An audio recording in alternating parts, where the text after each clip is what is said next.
ഇത് കടലക്കറി ഉണ്ടാക്കാൻ വേണ്ടിയിട്ടുള്ള കടലയാണ്. ഇതൊരു 5 മണിക്കൂർ മുമ്പ് വെള്ളത്തിൽ കുതിർത്തി വെച്ചതാണ്.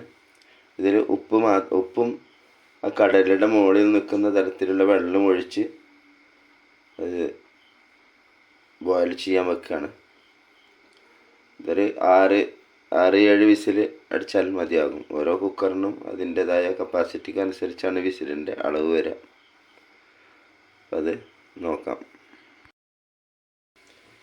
ഇത് അതിലേക്കുള്ള മസാലയിലേക്ക് ഒരു തേങ്ങ വറുത്തതാണ്. ഒരു മീഡിയം സൈസ് തേങ്ങയാണ്. അതിൽ 1 ടേബിൾ സ്പൂൺ മല്ലിപ്പൊടി, ഒരു സ്പൂണ് മുളക് പൊടി, മഞ്ഞൾപ്പൊടി ഒരു 1/2 ടീസ്പൂണാണ് മഞ്ഞൾപ്പൊടി. അത് ചേർത്തിട്ട് വറുത്തതാണ്. അത് വറുത്ത് മൂപ്പാവണ സമയത്താണ് മസാല ചേർത്തിട്ടുള്ളൂ. അത് ലോ ഫയർ ആക്കിയിട്ട്, ഒന്നുകിൽ ലോ ഫയർ ആക്കിയിട്ട് അല്ലെങ്കിൽ തീ ഓഫ് ചെയ്തിട്ട്, അല്ലെങ്കിൽ മസാല കരിഞ്ഞു പോകും. പിന്നെ അതിൻ്റെ ടേസ്റ്റ് ഒരു കയ്പ്പ് രസമായി മാറും. അത് ശ്രദ്ധിക്കണം. ഇത് അടിപൊളിയായിട്ട് വെന്തിട്ടുണ്ട്. ഇത് ഒരു 3 വിസിൽ ഹൈ പവറിലും പിന്നെ ലോവിൽ ഒരു 3 വിസിലും, അങ്ങനെ 6 വിസിലാണ് തന്നിരിക്കുന്നത്. നല്ല സോഫ്റ്റ് ആയിട്ടുണ്ട്. കണ്ടോ, നല്ല സോഫ്റ്റ് ആയിട്ടുണ്ട്. ഇനി ഇതിലേക്ക് അരച്ചു കൊടുന്ന അരപ്പുണ്ടല്ലോ, അതുകൊണ്ട് ഒഴിച്ചു കൊടുക്കുക. ഇത് 1 തേങ്ങയാണ്. 1 തേങ്ങ വറുത്തരച്ചതാണ്. അത് ഇതിലേക്ക് ഒഴിക്കുക. അത് വറുത്തരക്കുമ്പോൾ അതിൽ മല്ലിപ്പൊടി, മുളകും പൊടി ഒക്കെ ചേർത്തിട്ടുണ്ട്. പിന്നെ കുറച്ച് പെരിഞ്ജീരകം ചേർത്തിട്ടുണ്ട്, മഞ്ഞൾപ്പൊടി ചേർത്തിട്ടുണ്ട്. വറുത്തിട്ട് എടുക്കുന്ന സമയത്ത് അത് ഫ്ലെയിം ഓഫ്, കട്ടിയുള്ള പാത്രമാണ്, അപ്പോൾ ചൂട് കൂടും. ഫ്ലെയിം ഓഫ് ചെയ്യുന്ന സമയത്ത് നമ്മൾ മസാല ചേർത്ത് കൊടുക്കുള്ളൂ, വറുക്കണ സമയത്ത്, അല്ലെങ്കിൽ മസാല കരിഞ്ഞു പോകും. അത് പ്രത്യേകം ശ്രദ്ധിക്കണം. അപ്പോൾ ഇതിൽ നമ്മൾക്ക് കുറച്ച് വെള്ളം വയ്ക്കുക. പാത്രത്തിൽ അരച്ചു കൊടുന്ന പാത്രം ഉണ്ടല്ലോ, അതിൽ ഒരു 1/2 ഗ്ലാസ് വെള്ളം ചേർത്തിട്ട് ഇതിലൊഴിക്കുക.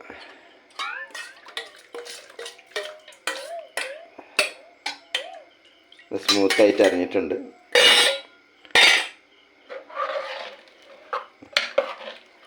ഇതൊന്ന് തിളച്ച് വരുമ്പോൾ ഇനി ഒന്ന് പതഞ്ഞ് വന്നാൽ മതി. എല്ലാം തിളക്കണമെന്നൊന്നുമില്ല. നമ്മൾ വറവിട്ട് കൊടുക്കണം.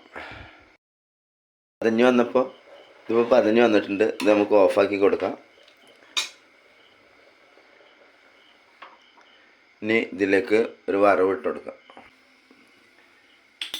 ചട്ടി ചൂടാകുമ്പോൾ അതിലേക്ക് ഒരു 2 സ്പൂണ് വെളിച്ചെണ്ണ ഒഴിച്ചു കൊടുക്കുക.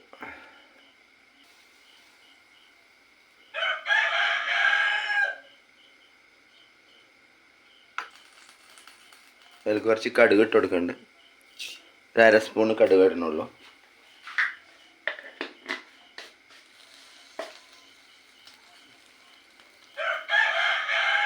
കടലയിൽ തേങ്ങ അരച്ച് ചേർത്തതിൻ്റെ ശേഷം ഞാൻ ഉപ്പ് കറക്റ്റ് ചെയ്തിട്ടുണ്ട്.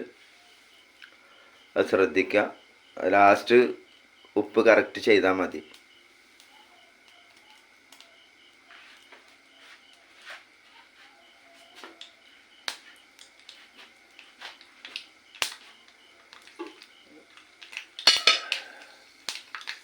കടുക്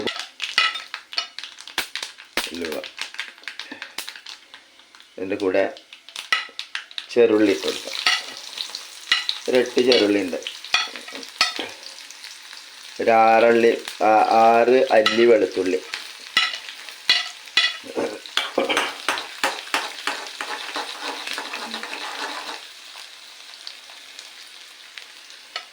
അതിൻ്റെ കൂടത്തിൽ തേങ്ങാക്കൊത്ത് ഒരു 1/4 മുറി തേങ്ങയുടെ കൊത്താണ്.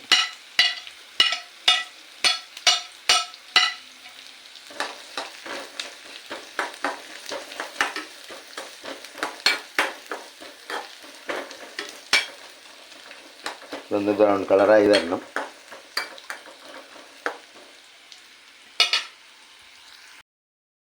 അത് ബ്രൗൺ കളറായി വന്നുകൊണ്ട് അപ്പോൾ അതിലേക്ക് വറ്റൽമുളകും കറിവേപ്പില ഇട്ട് കൊടുക്കാം.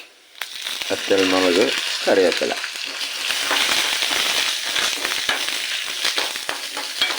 അതിട്ട പാടെ തന്നെ നമ്മളുടെ കറിയിലേക്ക് ഒഴിച്ചു കൊടുക്കാം. ഫ്ലെയിം ഓഫ് ചെയ്യുക.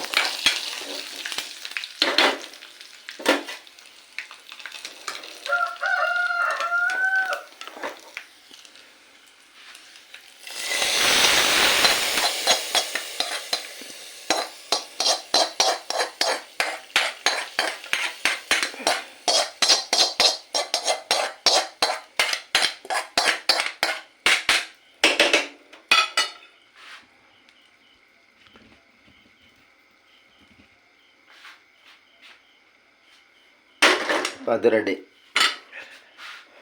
ഒന്നിട്ട് ഇളക്കി കൊടുത്തിട്ട് ജസ്റ്റ് ഒന്ന് മൂടി വെക്കാം. ഒരു 3 മിനിറ്റ് നേരം. ഒരു 5 മിനിറ്റായി. ഇത് തളിച്ചിട്ട് നോക്കാം. അടിപൊളി കറിയാണ്. എല്ലാവരും ഒന്ന് ട്രൈ ചെയ്ത് നോക്കുക. ഉണ്ടാക്കി നോക്കിയിട്ട് കമൻറ്റ് ചെയ്യുക എങ്ങനെയുണ്ട് എന്നുള്ളത്. നല്ല രസമാണ്. ഇതിൽ പ്രത്യേകിച്ച് തക്കാളി വലിയ ഉള്ളി ഒന്നും ചേർത്തിട്ടില്ല. ഇത് പഴയ കാലത്തിൻ്റെ ഉമ്മയൊക്കെ അങ്ങനെ വെച്ചിരുന്നത്. ഓക്കെ.